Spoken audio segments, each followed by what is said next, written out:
and significance in one's life, providing a guiding principle or driving force that helps individuals make choices. So we see here, that purpose, what I'm going to be dealing with in this first part, is not just the end goal of where you should be. Because sometimes when we talk about purpose, a lot of the times we're talking about what we see ourselves doing, what we were put here on this earth, so to speak, to do. And here I just wanted to define properly first this idea of purpose so that we can see later on where you end up, how that relates to purpose. Does that make sense? So you can say purpose is the reason behind the thing you're doing. Yeah?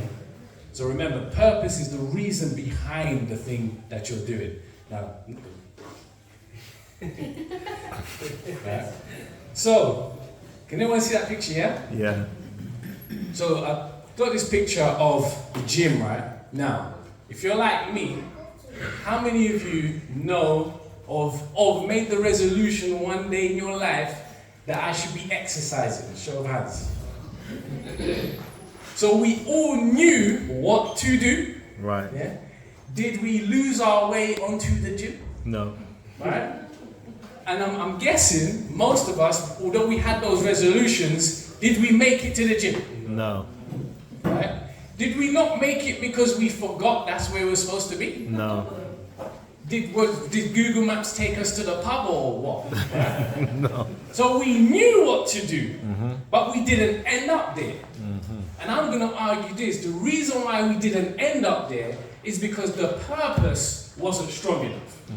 The reason, or the why to go there and get your body looking trim wasn't strong enough. And I'm going to argue this as well, this little side point. You ended up doing the other thing, which is where you really gain your value from. Right? So, I keep going to use that force of habit. Right? Now, who's this guy, please? Usain Bolt. Usain Bolt, yeah? Now, do you think to run sub 10 in 100 meters, has anyone actually tried to run 100 meters full pelt? Yep. Yeah. Yep. Do you know, I never knew how far 100 meters was. Yeah. I came out my house, I was trying to impress my kids. And I said, watch this, yeah? Time me. I'm expecting, 15, yeah? 15. And I realized the 100 meter wasn't just to the end of my road, yeah? It was to the end of my road and back again. I got to the end of my road in 30 seconds. I turned around, I saw Zaria laughing at me, and I gave up. So to run sub 10, it dawned on me, because at this point I was just the armchair expert. You know how we are.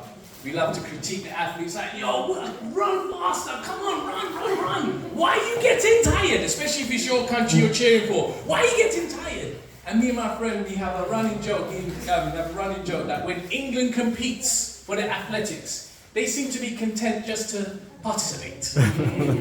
There ain't no participation medal, right? But glad to be here, So you're there, try anyway. When I tried to actually do what he did, then I realized something. This is actually quite hard. This is harder than I thought. And to actually do it, he must have a next level of purpose.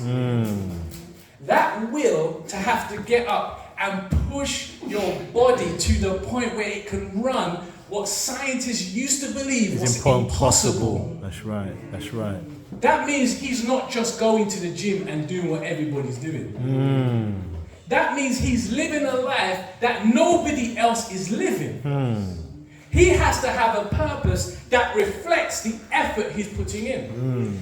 So most people don't do this. Therefore, I will guarantee if he was to explain his purpose, we would think, yeah, I get it, but really we don't get it. Wow, yes, yeah. Because the effort he's putting forth is proportionate to the purpose that he has in his heart to actually go and do it. Yes. So my point is this. Do you actually want a purpose, or do you want a purpose that is so far, do you want a purpose that is just immeasurable. Because I will guarantee every one of us, one day or another, right, we've all had a purpose. We've all felt, oh yeah, like I said, we'll go to the gym. We've all felt we'll put in more hours at work, we'll get a qualification, we'll do something, but then we ended up not doing it. And so I was trying to say today that by the end of this, I hope I'm going to give you a strong purpose, not just any old purpose, right? So I'll come to this point. Now, who said this? There are more important things in life than doing what? Winning or losing a game. So that gives you an idea of what field this person is in. Professional sports person. Guess who said this statement? Have no idea. Thank you. Right? That bit, you would think, LeBron James. No. You would think losers say that. Yeah, that's true. It's not about winning. It's about participation. participation. Yeah. Just taking part, right? You never guess who this was that said this. Yo.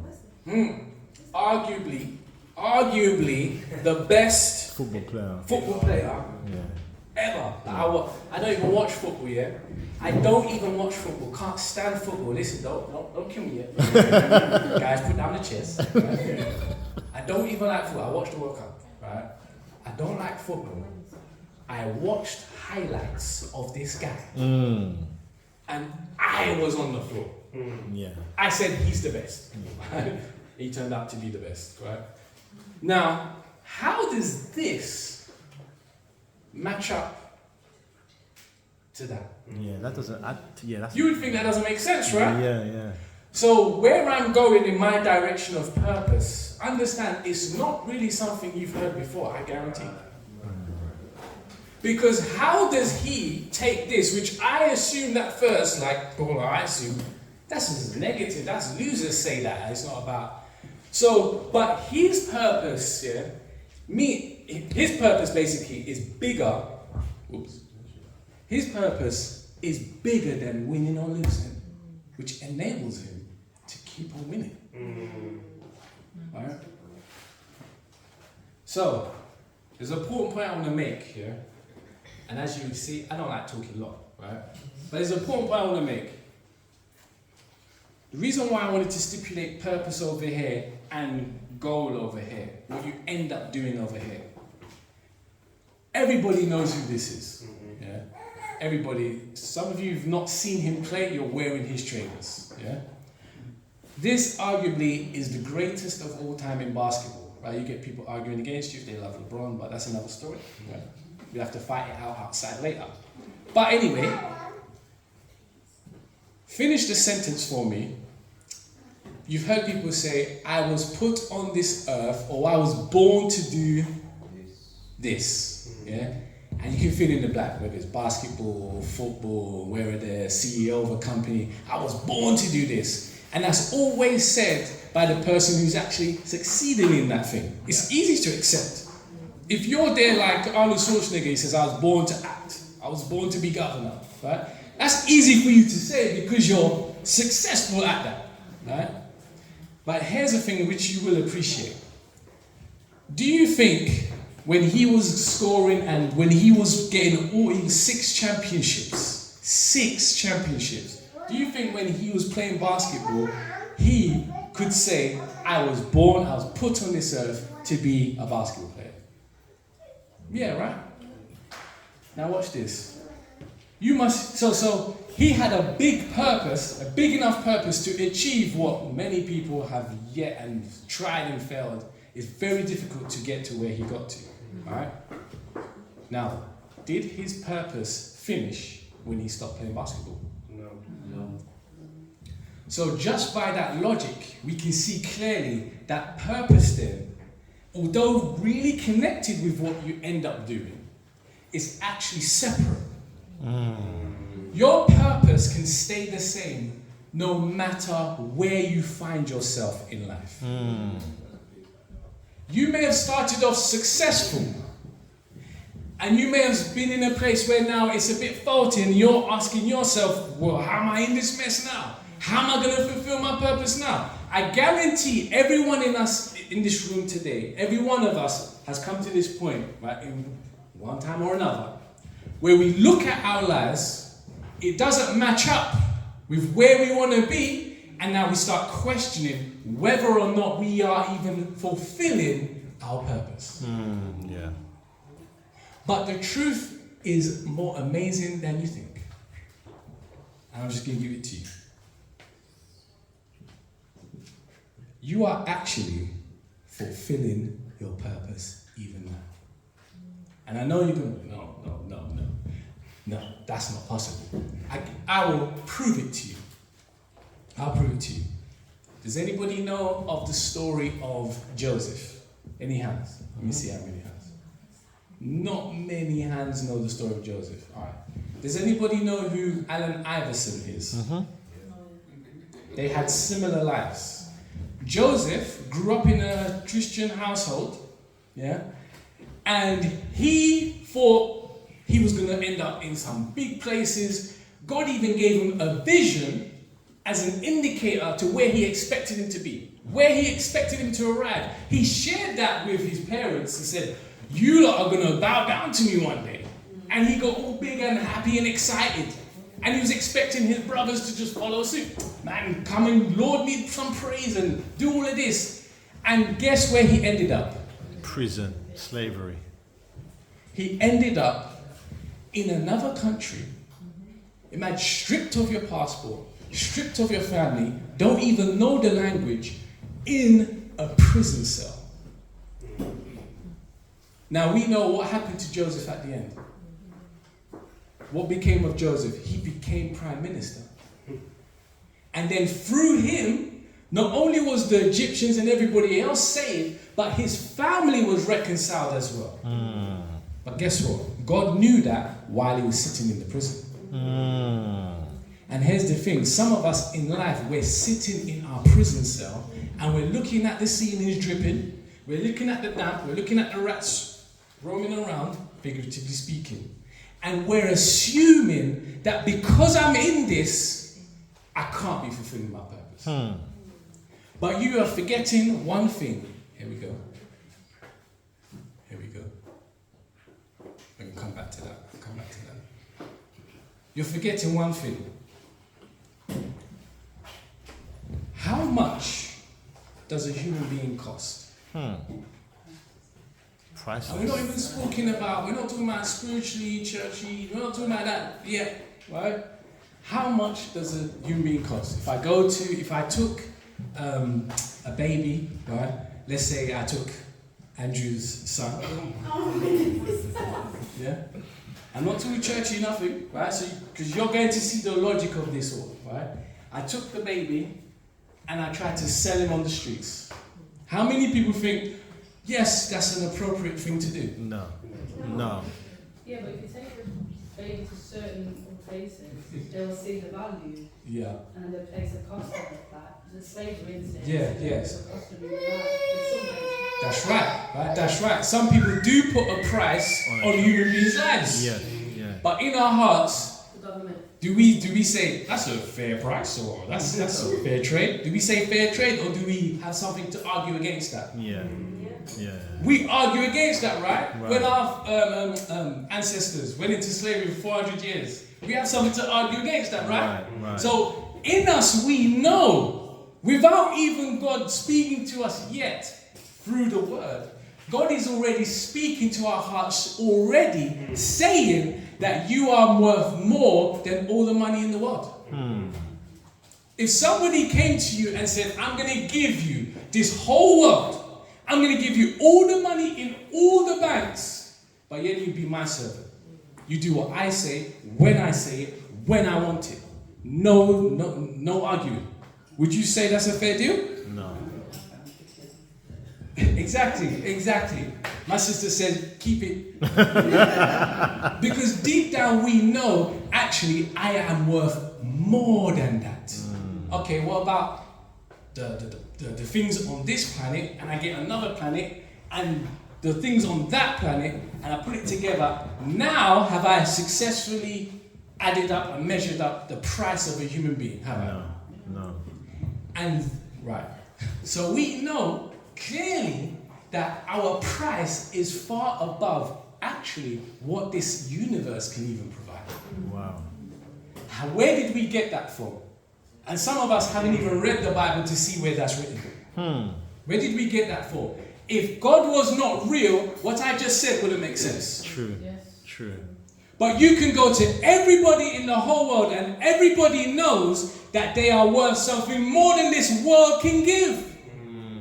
So then, isn't it strange then that we're willing to trade our lives for stuff we can get in this world? Wow. Isn't it strange that we judge ourselves based on what we can get in this world to tell us how worthwhile we are? Wow.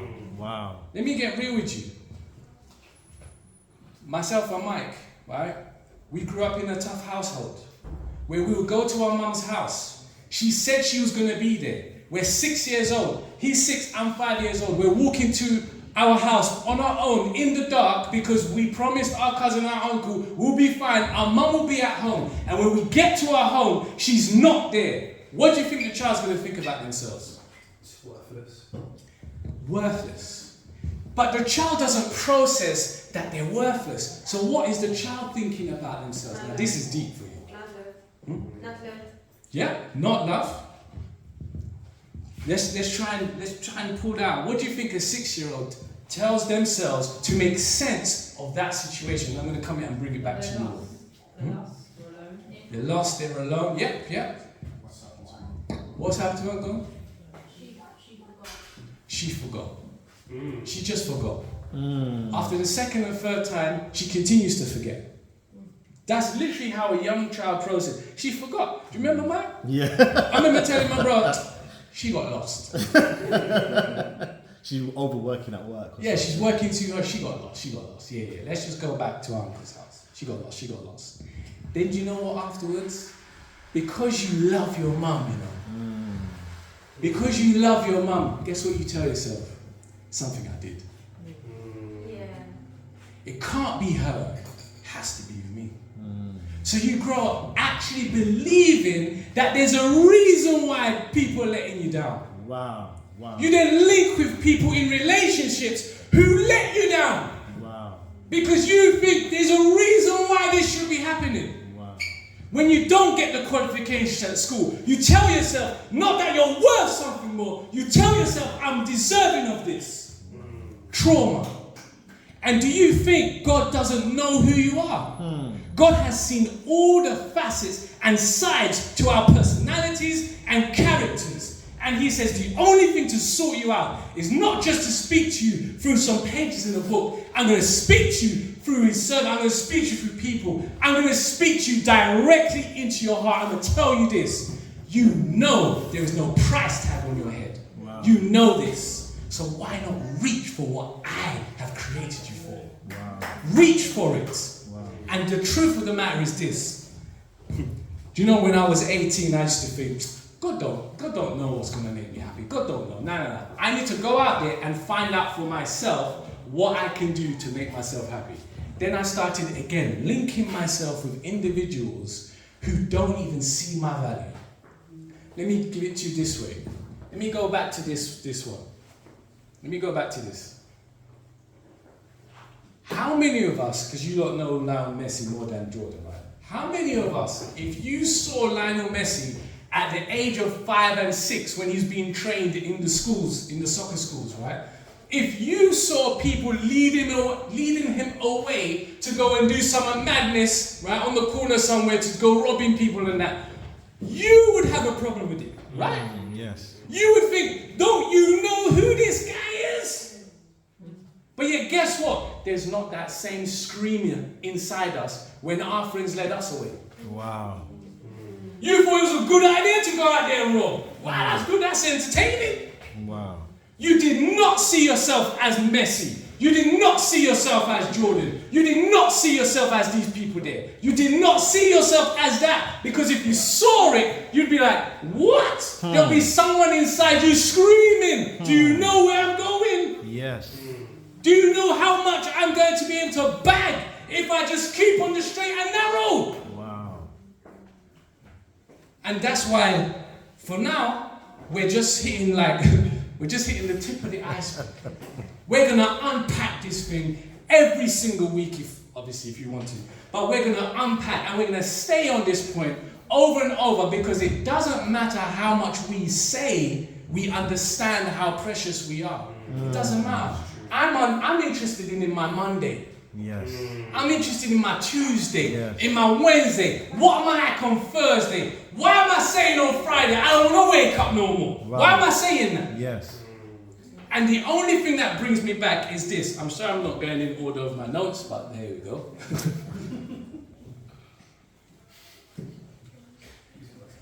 I'm just going to say this because this is a funny point, right? Because this shows what people's reactions are to stuff they feel is valuable. Just a normal, instant reaction. How many of you have known about or have heard about NFTs? You know about NFTs, right? Okay. NFTs was a type of digital image that was being sold. It was supposedly copyrighted by some software, right? And so you could basically digitize copyright. So you could claim ownership of a digital asset or an image, right? And say this is the actual original one. Yeah? Anyway, when I first heard about it, I didn't take it seriously. But when I saw that this man right here, and I'm the kid you know, do you know how much someone paid for this? Having a clue. Do you know how much somebody paid for this? More. Shout out some more. More. 12 million. More. Who said what? 12 million. Oh, you know. 7.5 million. Wow. It's not far off, but It's not even Anybody here, you could reproduce this at home, even with the mouse. Click. You can do that on paint, right? Yeah. It would take you, what, 10 minutes? Yeah. Maybe? Yeah. 7.5 million. Do you think I took it seriously after I heard that? Yeah. Yeah. Oh, we know we did. And some of you are like, no. But you'd at least do some research, right? I wonder if I can reproduce this and get another 7.5 million myself. And that's what loads of people did. Yes. Loads of people did it. But guess what? Guess why it died the death? because there's people interested in the value. No. How many people are interested in money? No. Does that affect the value of money? No. It's not the interest is too high, no. Never guess. Purpose. There was no reason. There was no use case. So He just sat on the computer. That's right. when he sold it for 7.5, now he tries to sell it on to somebody else for a bit more. Keeps snowballing until one person turns into millions. One person says, "Hold up, actually, what do you use it for?" And that's when you got the hour, and then right. That's the simplified version. Yeah. So I'm going to unpack this, and we're going to finish on this point, because this is important for everything I've just said before.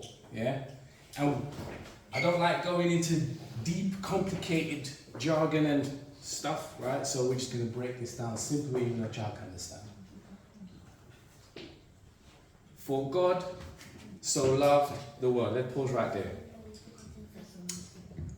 God so what? Love the world. Notice it doesn't just say God loved the world. It adds. So loved. So the idea is that God is introducing us to a type of love He has for us that's more than just I love you. Now watch this.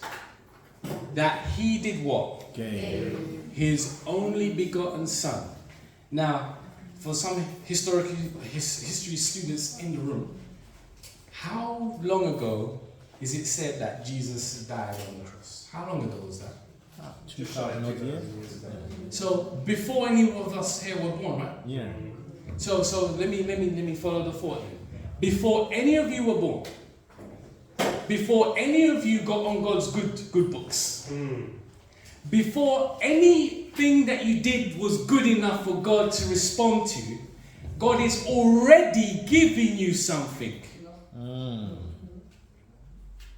Now let's quantify just how much God is giving you. Wouldn't you argue that the most precious thing to me is not money, but it's my kids? Yes, that's right. Can you even construct a scenario where I would willingly give my kid up to die for somebody else? No. I'm not doing that. But God did it. Wow. Now I'm going to pause right there and answer me this quickly. With a God like that, who's prepared to do that, why are we worrying? Jeez. I'm serious. If I had money, I'll demonstrate this for you. I put money on the ground, £50, and I just threw it on the ground there. I threw it there and I walked off. How many of you would get up to go and get it? Now watch this. You don't know where my pocket's been though. Will you still take up that 50? Of course. Now if I increase the amount, now if it's 2, 3, 4, 5 stacks, 5 grand, yeah? If it's 5 grand just sitting there, do you know what to do with it? Of course. Are you going to leave it in the corner? No way. Do you need to be spiritual to understand what to do with 5 grand? No. You just need to understand value, right? Right. You know immediately what to do with that. And you don't care where it came from. If it was covered in mess, you don't care. You'll be finding ways to clean that.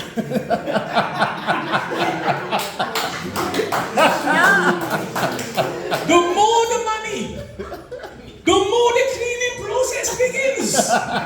Even if you have to pay somebody else to do it. Alright? Truth.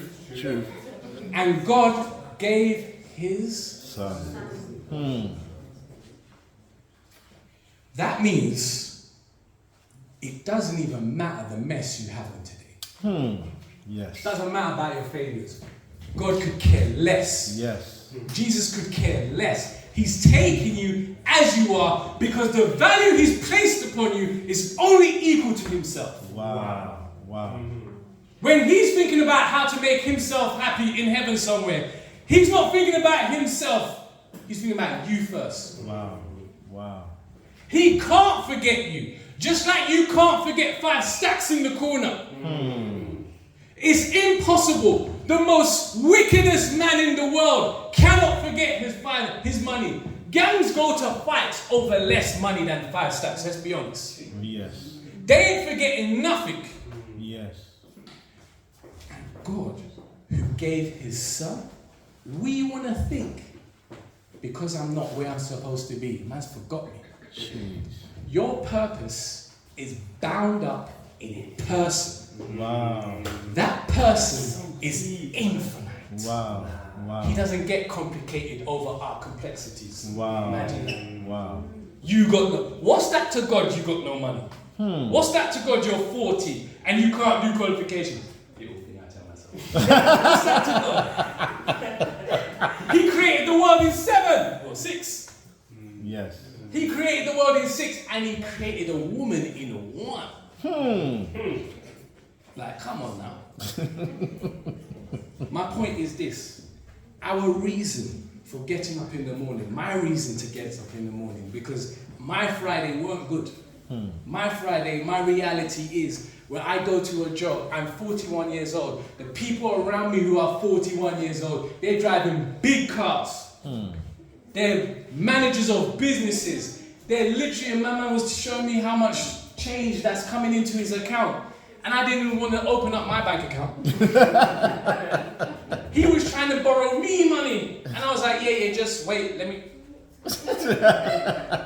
Yeah, is it done? I don't feel like getting up and facing that. But there's one thing I hold on to get up. Obviously, it's my kids are like, you need to get up there, man. Get up. But I'm talking, you know it's possible to continue and still burn yourself out, right? Yes. So I want to do it the proper way, where I'm not getting stressed and my hair's turning all grey, right? Right. So my kid is the motivator to kick me out, right? But I have to tell myself there's one thing, and this is why I leave with you. There's one thing. My purpose for why I'm getting up is because God can change my affairs today. If He wants to. Yes. And the fact that He's left me in this metaphorical cell is because He has to work on me. There's the manager in me that's not coming out. Yes. He has to put me in the blocks. Yes. There's the CEO in me that's not coming out in all this when things are nice. He's like, I can see in you the CEO. Get up. Yeah. I can see in you that guy who can really earn his keep, where you can really inspire people. But first I need to put you through the dregs, because you need to understand what it really is to be a human being and to be somebody who's trying to live this thing for real. So that when you live, when you walk, people don't just see you, they see me coming as well. Yes. And so you are exactly where God needs you to be. Yes. If it's bad, praise God anyway. If it's good, praise Him anyway. But He's going to bring you to where He wants to be, and He can't even tell you because it's too big for us to even contain. That's what Ephesians tells us. Yes. It tells us, don't ask and think that God's going to give you things that you can even fathom. That's right. Because why? Your purpose is in an immeasurable, infinite God who loves you more than He loves even Himself. Amen. So that's it. I told you I'm not going to be long.